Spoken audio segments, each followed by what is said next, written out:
नमस्कार। स्वागत है आप सभी का आपके अपने YouTube channel bright future Hindi classes में। आशा है कि आप सब स्वस्थ होंगे।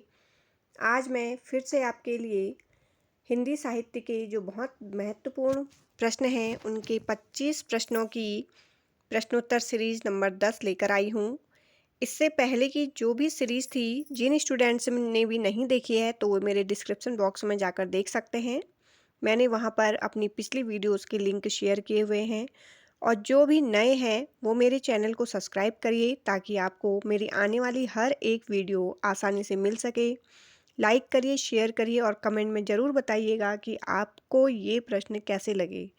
और ये प्रश्न आपके किसी भी जो आप हिंदी विषय से तैयारी कर रहे हैं प्रतियोगी परीक्षाओं की, तो उनके लिए बहुत महत्वपूर्ण रहने वाली है।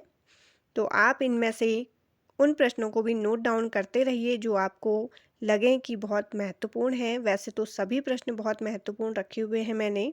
इसमें से अनेक क्वेश्चन पिछली परीक्षाओं में आ चुके हैं या उनके आने की दोबारा संभावना रहती है। तो चलिए, और कुछ प्रश्नों में मैंने उनके साथ ही व्याख्या भी रखी हुई है, तो आपको व्याख्या में भी कुछ नए प्रश्नों के उत्तर मिलेंगे। चलिए, ज़्यादा देर न करते हुए शुरू करते हैं हमारी आज की 10वें नंबर की ये प्रश्नोत्तर सीरीज़। आप इस वीडियो में शुरू से लास्ट तक बने रहिएगा।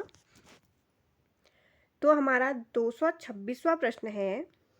देखिए, हमारे 1 से 225 तक प्रश्न हो चुके हैं, तो उसी के आगे मैं श्रृंखला को बढ़ाते हुए 226वां प्रश्न लेकर आई हूँ आपके लिए।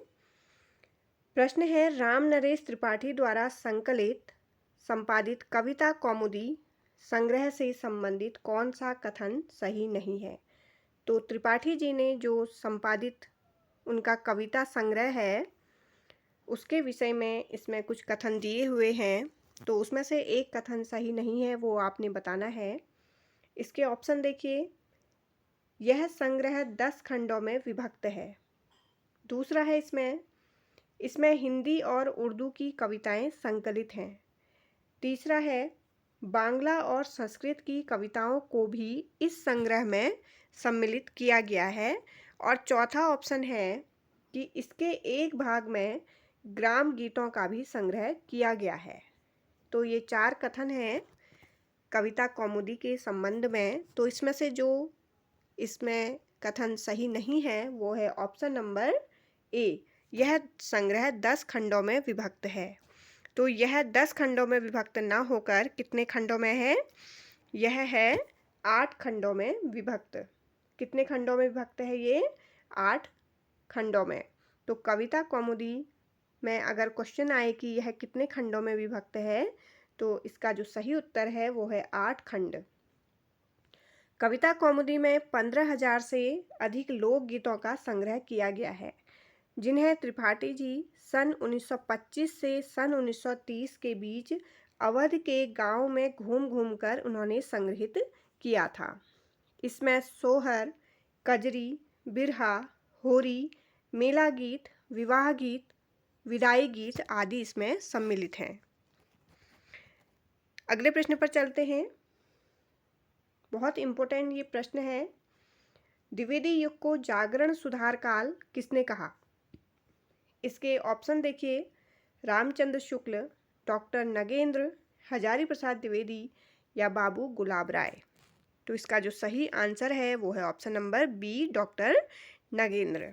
आप इसे कैसे याद कर सकते हैं? देखिए, अगर कभी किसी को नाग डस ले तो क्या होता है?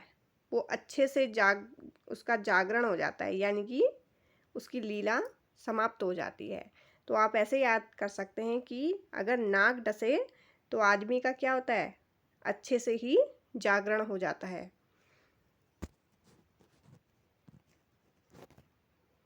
इसमें देखिए थोड़ी सी व्याख्या है। द्विवेदी युग को डॉक्टर नगेंद्र ने जागरण सुधार काल कहा। इसकी समयावधि 1900 ईस्वी से 1918 ईस्वी तक मानी जाती है। आचार्य शुक्ल ने द्विवेदी युग को नई धारा द्वितीय उत्थान के अंतर्गत रखा है, जिसकी समयावधि कौन सी है? 1893 से 1918 तक। तो इसे जो द्वितीय उत्थान में शुक्ल जी ने रखा है उसकी समयावधि भी कभी कभी पूछी जाती है। तो ये है 1893 से 1918 तक का जो समय है वो द्वितीय उत्थान में शुक्ल जी ने द्विवेदी जी को माना है। अगला प्रश्न देखिए, दिवस का अवसान समीप था, गगन था कुछ लोहित हो चला। तो ये पंक्तियाँ किसकी हैं? इसके ऑप्शन हैं अयोध्या सिंह उपाध्याय हरिऔध, श्याम नारायण पांडे, मैथिली शरण गुप्त और चौथा ऑप्शन है श्रीधर पाठक। मोस्ट इम्पोर्टेंट ये पंक्ति है, बहुत बार पूछी भी गई है, टेट वगैरह में ये पंक्ति भी आती है। इसका सही आंसर है option number A, Ayodhya Singh Upadhyay. अगला प्रश्न है, काव्य मंजूषा के रचयिता कौन हैं? इसके ऑप्शन है मैथिली शरण गुप्त, प्रताप नारायण मिश्र, बाल मुकुंद भट्ट, बाल मुकुंद गुप्त और चौथा ऑप्शन है महावीर प्रसाद द्विवेदी। तो इसका जो सही आंसर है वो है option number D, Mahavir Prasad Dwivedi. अगला प्रश्न देखिए, ये एक कथन पर आधारित है। गुप्त जी वास्तव में सामंजस्यवादी कवि हैं, प्रतिक्रिया का प्रदर्शन करने वाले अथवा मद में झूमने वाले कवि नहीं हैं। तो मैथिली शरण गुप्त पर यह मंतव्य या विचार निम्नलिखित विचारकों में से किसका है? इसके ऑप्शन है नगेंद्र, रामस्वरूप चतुर्वेदी, रामचंद्र शुक्ल या रामधारी सिंह दिनकर। तो गुप्त जी के लिए जो ये कथन कहा है, ये कहा है option number C, Ramchandra Shukla ji ने। अगला प्रश्न देखिए, राम तुम मानव हो, ईश्वर नहीं हो क्या? विश्व में रमे हुए नहीं, सभी कहीं हो क्या? तब मैं निरीश्वर हूँ, ईश्वर क्षमा करें, तुम न रमो तो मन तुम में रमा करे। आधुनिक दृष्टिकोण से प्रेरित मैथिली शरण गुप्त ने राम के विषय में यह काव्योक्ति किस काव्य ग्रंथ में लिखी है? तो मोस्ट इम्पोर्टेंट ये प्रश्न है, अक्सर इस तरह के क्वेश्चन भी एग्जाम में पूछे जाते हैं। इसके ऑप्शन देखिए, पंचवटी, साकेत, नहुष या विष्णुप्रिया। तो जो ये पंक्तियाँ कही हैं गुप्त जी ने, ये कही हैं अपनी रचित रचना में, ये है ऑप्शन नंबर बी, साकेत में। अगला प्रश्न देखिए, पंचवटी प्रसंग की कवि की रचना है, किस कवि ने पंचवटी प्रसंग की रचना की है? इसके ऑप्शन है राम कुमार वर्मा, निराला, मैथिली शरण गुप्त या शिव मंगल सिंह सुमन। इसका सही आंसर है ऑप्शन नंबर बी, निराला। पंचवटी प्रसंग छायावादी कवि निराला की रचना है। तो पंचवटी किसकी है? निराला जी की रचना है। यह निराला कृत परिमल में संग्रहित है। देखिए आपको इसमें एक दूसरा आंसर भी मिला है यहाँ पर। तो पंचवटी प्रसंग किस में संग्रहित है? ये परिमल में संग्रहित है। पंचवटी प्रसंग दर्शन प्रधान रचना है। निराला की अन्य काव्य कृतियाँ भी हम यहाँ पर देखेंगे, परिमल, गीतिका, तुलसीदास, आराधना, गीत गुंज आदि। तो पंचवटी प्रसंग आप याद रखिएगा, ये परिमल में संग्रहित है। अगला प्रश्न देखिए, जगत सच्चाई सार कविता के रचयिता हैं। इसके ऑप्शन हैं नाथुराम शर्मा, देवी दत्त शुक्ल, श्रीधर पाठक, इनमें से कोई नहीं। और अक्सर ये जो रचना है कविता, ये भी पूछी जाती है एग्जाम में कि जगत सच्चाई सार किसने लिखी है? तो ये लिखी है ऑप्शन नंबर सी, श्रीधर पाठक ने। अगला प्रश्न देखिए, विख्यात जीवन व्रत हमारा, लोकहित एकांत था, आत्मा अमर है, देह नश्वर, यह अटल सिद्धांत था। तो ये पंक्तियाँ किस कृति में संग्रहित हैं? मोस्ट इम्पोर्टेंट ये प्रश्न है। इसके ऑप्शन हैं साकेत, भारत भारती, सिद्धराज या उपयुक्त में से कोई नहीं। मैं आपके लिए केवल वही प्रश्न लेकर आई हूँ जो आपके एग्ज़ाम की दृष्टि से बहुत महत्वपूर्ण हैं। तो आप इन सभी प्रश्नों को देखिए और आप इन्हें नोट डाउन भी कर सकते हैं ताकि आपके एग्ज़ाम में ये क्विक रिवीजन का काम करें। इसका सही आंसर है, ये जो पंक्ति है ये भारत भारती में संकलित है। ये पंक्ति भारत भारती से ली गई है। उपयुक्त पंक्ति भारत भारती में संग्रहित है। सन 1912 ईस्वी में रचित भारत भारती ग्रंथ के लेखक कौन हैं? मैथिली शरण गुप्त जी। गुप्त जी को भारत भारती रचना की मूल प्रेरणा किससे मिली? देखिए, मुसद्देहाली तथा ब्रजमोहन दत्तात्रेय कैफी की जो रचित रचना है भारत दर्पण पुस्तक से प्राप्त हुई। तो एग्ज़ाम में ये भी बन सकता है कि गुप्त जी को भारत भारती लिखने की जो प्रेरणा है वो किससे प्राप्त हुई? तो मूल प्रेरणा किससे प्राप्त हुई? मुसद्देहाली और ब्रजमोहन दत्तात्रेय कैफीकृत भारत दर्पण से। गुप्त जी को भारत भारती लिखने पर महात्मा गांधी ने कौन सी उपाधि दी थी? राष्ट्रकवि।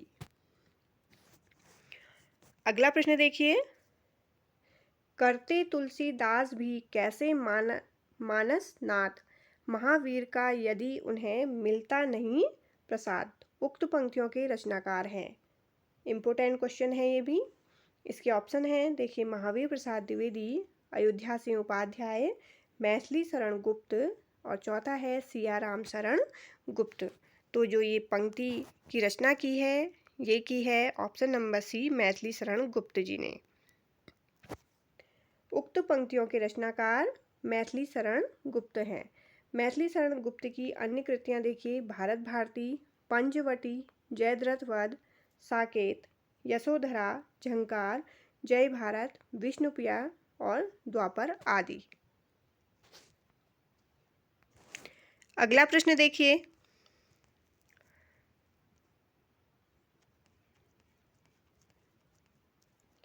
इनमें से कौन सा कवि द्विवेदी युग का है? इसके ऑप्शन देखिए, बद्री नारायण चौधरी प्रेमघन, राधा कृष्ण दास, जसवंत सिंह और डी ऑप्शन है गया प्रसाद शुक्ल सनेही। तो द्विवेदी युग के जो कवि हैं वो हैं ऑप्शन नंबर डी, गया प्रसाद शुक्ल सनेही। इनके अलावा देखिए, बद्री नारायण चौधरी प्रेमघन और राधा कृष्ण दास ये दोनों कौन से युग के हैं? ये भारतेंदु युग के हैं और सनेही जी जो हैं वो द्विवेदी युग के हैं। अगला प्रश्न देखिए, साकेत महाकाव्य का सर्वाधिक मार्मिक सर्ग है। इसके ऑप्शन है षष्ठ यानी कि छठा, सप्तम, अष्टम या नवम सर्ग है जो बहुत ज़्यादा मार्मिक सर्ग रहा है। ये है ऑप्शन नंबर डी, नवम सर्ग। साकेत महाकाव्य का सर्वाधिक मार्मिक जो सर्ग रहा है वो नवम सर्ग है। यह राष्ट्रकवि मैथिली शरण गुप्त द्वारा रचित महाकाव्य है। मैथिली शरण गुप्त राम भक्त कवि थे। साकेत राम काव्य पर आधारित महाकाव्य है जिसके नवम सर्ग में उर्मिला का क्या है? विरह वर्णन। और ये भी प्रश्न बनता है कि उर्मिला का जो विरह का वर्णन किया गया है वो साकेत के कौन से सर्ग में किया गया है? यह उनकी मौलिक उद्भावना है क्योंकि उर्मिला राम कथा की उपेक्षित पात्रा रही है। आठवें सर्ग में किसका वर्णन है? देखिए, केकई का पश्चाताप दिखाकर भी गुप्त जी ने अपनी मौलिक प्रतिभा का परिचय दिया था। तो इसमें देखिए हमारे 2 क्वेश्चन बने हुए हैं, 3 क्वेश्चन बने हैं वैसे। एक मार्मिक जो सर्ग है वो नवम सर्ग है। दूसरा क्वेश्चन ये बना है कि उर्मिला का जो विरह वर्णन किया गया है वो कौन से सर्ग में किया गया है? तो ये नवम सर्ग में किया गया है। और केकई का जो पश्चाताप का वर्णन किया गया है ये 8वें सर्ग में। अगला प्रश्न देखिए, रत्नाकर कृत गंगावतरण किस छंद में लिखा गया है? इसके ऑप्शन है चौपाई, दोहा, रोला या घनाक्षरी। तो इसका जो सही आंसर है वो है ऑप्शन नंबर सी, रोला। इनकी अन्य रचनाएं देखिए, जगन्नाथ जी की, उद्धव शतक, हरिश्चंद्र, हिंडोला और इसमें है श्रृंगार लहरी। हिंडोला अक्सर पूछी जाती है इनकी और उद्धव शतक, ये दोनों रचनाएं अक्सर एग्ज़ाम में पूछी जाती हैं। अगला प्रश्न है, किसान के रचनाकार हमें बताने हैं। इसके ऑप्शन है मैथिली शरण गुप्त, निराला, हरिऔध, जयशंकर प्रसाद। तो इसका सही आंसर है ऑप्शन नंबर ए, मैथिली शरण गुप्त की यह रचना है। देखिए, किसान, रंग में भंग, जयद्रथ वध, विकट भट्ट, प्लासी का युद्ध, गुरुकुल, साकेत, पंचवटी, सिद्धराज और यशोधरा द्विविधि युगीन साहित्यकार राष्ट्रकवि मैथिली शरण गुप्त के द्वारा लिखे गए कैसे हैं, प्रबंध काव्य हैं। तो ये जितने भी अभी यहाँ पर मैंने बताए, ये सभी क्या हैं, एक प्रबंध काव्य हैं। भारत भारती, जयद्रथ वध, झंकार, यशोधरा, जय भारत, विष्णुप्रिया, अनग आदि इनकी क्या है, अन्य रचनाएं हैं। अगला प्रश्न देखिए, साकेत में कितने सर्ग हैं? मोस्ट इम्पोर्टेंट क्वेश्चन है। इसके ऑप्शन है 15, 11, 12 या 7। तो साकेत में है ऑप्शन नंबर सी, 12 सर्ग। अगला प्रश्न देखिए, बहुत ही महत्वपूर्ण ये प्रश्न है। क्षत्रिय उठो अब तो कुयश की कालिमा को मेट दो, निज देश को जीवन सहित तन मन तथा धन भेंट दो। वैश्यों सुनो व्यापार सारा मिट चुका है देश का, सब धन विदेशी हर रहे, पार है क्या क्लेश का। तो ये जो पंक्तियां हैं, इनकी रचनाकार बताने हैं हमें। इसके ऑप्शन है भारतेंदु हरिश्चंद्र, मैथिली शरण गुप्त, प्रताप नारायण मिश्र या रामधारी सिंह दिनकर। तो ये जो पंक्तियां कही हैं, ये इसके रचनाकार हैं option number B, Maithili Sharan Gupt. अगला प्रश्न देखिए, ये भी इम्पोर्टेंट है। अधिकार खोकर बैठे रहना यह महादुष्कर्म है, न्यायार्थ अपने बंधु को भी दंड देना धर्म है। तो ये जो काव्य पंक्तियां हैं, किस ग्रंथ से ली गई हैं ये? इसके ऑप्शन है जयद्रथ वध, कुरुक्षेत्र, द्वापर या रश्मिरथी। तो जो ये पंक्तियां हैं, ये हैं ऑप्शन नंबर ए, जयद्रथ वध की। अगला प्रश्न है, छायावाद के 4 स्तंभों में निम्न में से कौन एक नहीं है? इसके ऑप्शन है अज्ञेय, निराला, पंत या जयशंकर प्रसाद। तो इसका सही आंसर है ऑप्शन नंबर ए, अज्ञेय। छायावाद के 4 स्तंभों में अज्ञेय नहीं है। छायावाद के जो 4 स्तंभ हैं, उनमें कौन कौन है? जयशंकर प्रसाद, निराला, सुमित्रा नंदन पंत और महादेवी वर्मा। अज्ञेय क्या है? एक प्रयोगवाद के प्रवर्तक कवि। अज्ञेय के संपादकत्व में 4 तार सप्तकों का प्रकाशन भी हुआ था। तार सप्तक की भूमिका में प्रयोगवादी कवियों को उन्होंने क्या कहा था? राहों का अन्वेषी। तो ये भी एग्जाम में आता है। तो किसने तार सप्तक के जो प्रयोगवादी कवि थे, उन्हें राहों का अन्वेषी कहा? तो ये कहा था सच्चिदानंद हीरानंद वात्स्यायन अज्ञेय जी ने।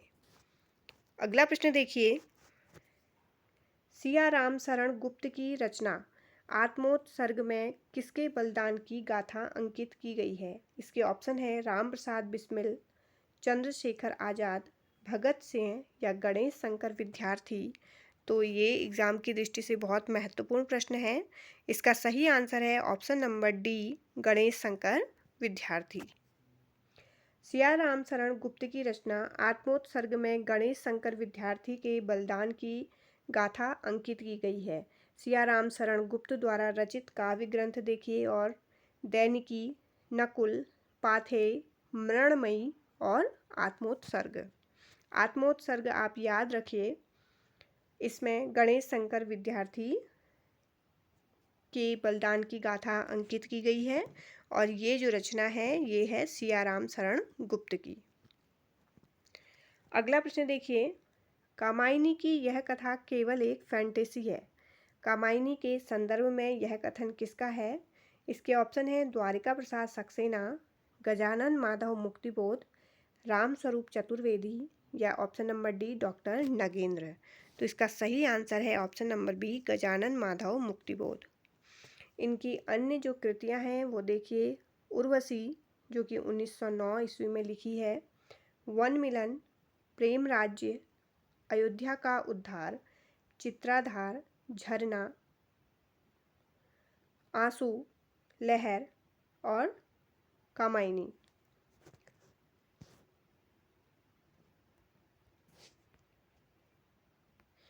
तो ये सभी रचनाएं किसकी हैं? प्रसाद जी की ये रचनाएं हैं जो कि बहुत महत्वपूर्ण हैं। इनमें से अक्सर एक दो जो रचनाएं हैं वो एग्ज़ाम में अक्सर पूछी जाती हैं। इसमें से जो चित्राधार है, एक ये बहुत इम्पोर्टेंट रहती है एग्ज़ाम की दृष्टि से, एक अयोध्या का उद्धार। तो आप ये वैसे सारी ही रचनाएं देख लीजिए, इनका रचना काल भी यहाँ पर मैंने दिया है। अगला प्रश्न देखिए, डॉक्टर रामविलास शर्मा ने राम की शक्ति पूजा में किन दो कविताओं का सार तत्व माना है? इम्पोर्टेंट क्वेश्चन है ये। तो राम की शक्ति पूजा में वो कौन सी दो कविताएं हैं जिनका सार तत्व डॉक्टर रामविलास शर्मा ने माना है?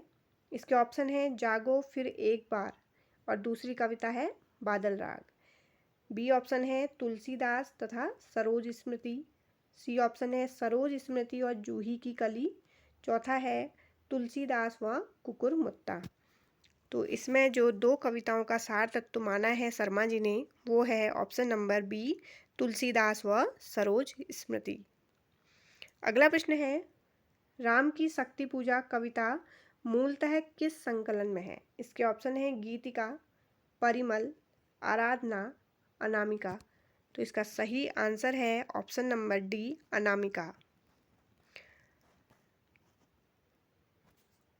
देखिए, राम की शक्ति पूजा जो कि 1936 ईस्वी इसका प्रकाशन वर्ष है, कविता मूलतः अनामिका द्वितीय जो संस्करण है इसका, उसमें संकलित है। तो राम की शक्ति पूजा जो कविता है वो किस में संकलित है? अनामिका में। निराला का प्रथम काव्य संग्रह कौन सा है? अनामिका। तथा अंतिम जो काव्य संग्रह है वो कौन सा है? सांध्य कांकली। तो ये भी एग्जाम में पूछा जाता है कि निराला जी का जो प्रथम काव्य संग्रह है उसका नाम क्या है? वो है अनामिका, और इनका अंतिम काव्य संग्रह ये है सांध्य कांकली। इनकी जो प्रथम कविता है वो है जूही की कली। देखिए, निराला जी की जो पहली कविता है वो है जूही की कली और रचनाकाल इसका 1916 है। तथा अंतिम कविता ये है पत्रोत्कंठित जीवन का विष बुझा हुआ। तो आप इन चीज़ों को भी देख लीजिए, पहली जो कविता है उसका नाम और जो इनकी अंतिम कविता है, तथा पहला काव्य संग्रह और अंतिम काव्य संग्रह ये कौन सा है, आप इन्हें भी नोट डाउन कर लिए। निरालाकृत अनामिका में जो संकलित महत्वपूर्ण कविताएं हैं वो देखेंगे हम यहाँ पर। तो अनामिका में कौन कौन सी कविताएं संकलित हैं? सरोज स्मृति, सम्राट एडवर्ड के प्रति, प्रेयसी, राम की शक्ति पूजा, रेखा, तोड़ती पत्थर, सच है, निराला के भक्तिभाव से पूर्ण गीत अणिमा में संकलित हैं। दूसरा इसमें देखिए, परिमल में संकलित जो कविताएं हैं वो कौन कौन सी हैं? अधिवास, जूही की कली, बादल राग, संध्या सुंदरी, विधवा, भिक्षुक, पंचवटी प्रसंग। तो अक्सर एग्ज़ाम में ये भी पूछा जाता है कि जूही की कली और बादल राग ये कविताएं किस में संकलित हैं? तो ये है परिमल में संकलित। अगला प्रश्न देखिए, जयशंकर प्रसाद द्वारा रचित कामायनी में सर्गों की संख्या हमें बतानी है। इसके ऑप्शन है 15, 13, 21 या 24। तो इसमें है कुल ऑप्शन नंबर ए 15 सर्ग। अब ये 15 सर्ग देखिए, हम इनको क्रम से देखेंगे। चिंता, आशा, श्रद्धा, काम, वासना, लज्जा, कर्म, ईर्ष्या, इड़ा, स्वप्न, संघर्ष, निर्वेद, दर्शन, रहस्य और अंतिम है आनंद। तो इसमें ये क्वेश्चन भी बनता है कि कामायनी का पहला जो सर्ग है उसका नाम क्या है? तो ये है चिंता सर्ग और अंतिम जो सर्ग है वो आनंद। अगला प्रश्न देखिए, भारतीय संस्कृति के मूल उपादानों का ऐतिहासिक विकास प्रस्तुत करने वाला प्रसिद्ध ग्रंथ संस्कृति के 4 अध्याय किसने लिखा? तो इसके ऑप्शन है रामविलास शर्मा, रामधारी सिंह दिनकर, जयशंकर प्रसाद, शांतिप्रिय द्विवेदी। तो इसका सही आंसर है option number B, Ramdhari Singh Dinkar. इनके अन्य जो ग्रंथ हैं वो है काव्य की भूमिका, पंत प्रसाद और मैथिली शरण गुप्त। मैथिली शरण, शुद्ध कविता की खोज। तो इसमें से प्रश्न पंत प्रसाद और मैथिली शरण, तो ये इनकी रचना पूछी जाती है कि ये किसकी रचना है। ये है दिनकर जी की रचना। अगला प्रश्न देखिए, आत्मा का संग्राम आत्मा से और देह का संग्राम देह से जीता जाता है। रामधारी सिंह दिनकर का यह कथन किस कृति के संदर्भ में कहा गया है। इसके ऑप्शन है रश्मिरथी, उर्वशी, कुरुक्षेत्र या हुंकार। तो इसका सही आंसर है, ये है ऑप्शन नंबर सी, कुरुक्षेत्र। आत्मा का संग्राम आत्मा से और देह का संग्राम देह से जीता जाता है। यह कथन रामधारी सिंह दिनकर ने अपनी रचना कुरुक्षेत्र में कहा है। कुरुक्षेत्र में भीष्म और युधिष्ठिर के माध्यम से धर्म रक्षा हेतु युद्ध की आवश्यकता सिद्ध की गई है।